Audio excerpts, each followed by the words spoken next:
क्या आप जानते हैं भगवान विष्णु के सबसे बड़े भक्त कौन हैं? देवर्षि नारद, जो दिन रात भगवान का गुणगान करते हैं।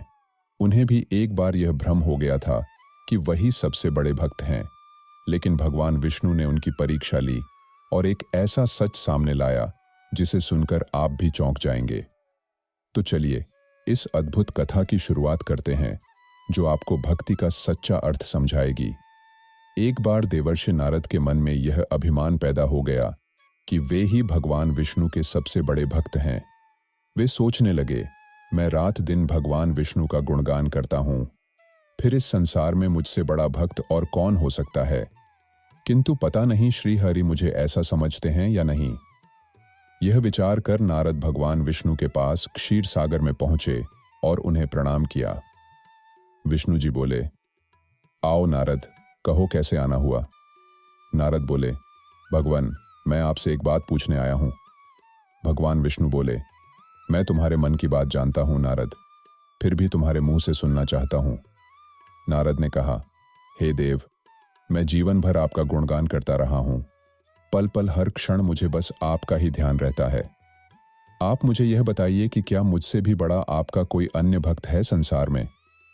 भगवान विष्णु समझ तो पहले ही गए थे कि नारद को अपनी भक्ति पर अभिमान पैदा हो गया है, किंतु अपने मन की बात छुपाकर वे बोले, नारद, इस प्रश्न के लिए तो तुम्हें मेरे साथ मृत्युलोक चलना पड़ेगा।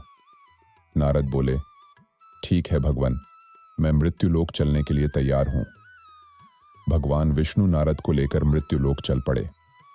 धरती पर पहुंचकर दोनों ने किसान का भेष धारण किया और एक गांव के किनारे बनी एक झोपड़ी की ओर चल पड़े। विष्णु बोले, नारद, मेरा एक बहुत बड़ा भक्त यहाँ इस कुटिया में रहता है। आश्चर्य है, क्या मुझसे बढ़कर भी किसी की भक्ति हो सकती है। नारद के मुख से निकला, क्या वह भी मेरी तरह आपका ध्यान लगाए रहता है।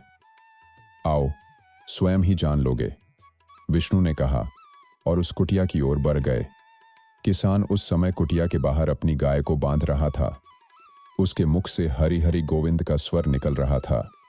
किसान भेषधारी विष्णु ने उसके निकट जाकर नारायण नारायण कहा तो किसान ने विनीत स्वर में पूछा, आप कहां से आए हैं भद्र? मेरे लिए कोई सेवा हो तो निसंकोच बताइए। किसान वेशधारी भगवान विष्णु ने कहा, हम नगर जा रहे हैं, पर अंधेरा घिरने लगा है। वन में जंगली पशुओं का डर है, इसलिए रात भर आश्रय चाहते हैं। किसान ने प्रसन्न भाव से कहा, मेरी कुटिया में आपका स्वागत है भद्र, और जो रूखा सूखा घर में है आपके लिए हाजिर है। भगवान ने मुझे आप लोगों की सेवा करने का अवसर दिया है, बड़ी कृपा हुई उनकी। कुटिया के बाहर एक खटिया पर दोनों को बिठाकर किसान अंदर गया और अपनी पत्नी से कहा, देवी, 2 अतिथि आए हैं। किसान की पत्नी उस समय अपने बच्चों को भोजन परोस रही थी। धीरे से आटे का बर्तन दिखती हुई बोली, घर में इतना सा ही आटा है और ये बच्चे और भोजन मांग रहे हैं।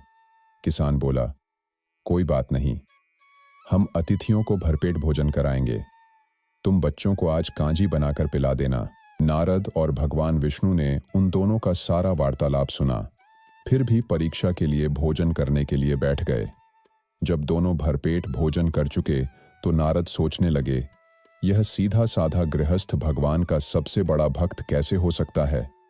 उधर श्री हरि ने किसान से और भोजन लाने की फरमाइश कर दी। बोले, मेरा पेट अभी नहीं भरा, क्या और भोजन मिलेगा। किसान रसोई घर में गया और जाकर पत्नी से पूछा, कुछ और भोजन बचा है क्या। पत्नी बोली, बच्चों के लिए कांजी बनाई है, बस वही शेष है। विष्णु और नारद वह भी पी गए। किसान और उसके परिवार को भूखा ही सोना पड़ा। भूखे बच्चे माँ का आंचल थाम कह उठे, माँ, नींद नहीं आ रही है, मुझे बड़े जोर की भूख लगी है। पिताजी ने उन अतिथियों को कांजी भी क्यों पिला दी। किसान ने बच्चे के सर पर हाथ फेरते हुए कहा, अतिथि को भोजन कराना स्वयं विष्णु भगवान को भोग लगाने के समान है बेटा। बाहर दालान में दोनों अतिथि अलग अलग बिस्तरों पर लेटे हुए थे। भगवान विष्णु ने कहा, तुमने सुना नारद, किसान और उसके परिवार को भोजन नहीं मिला, फिर भी वह मेरे गुण गा रहे हैं।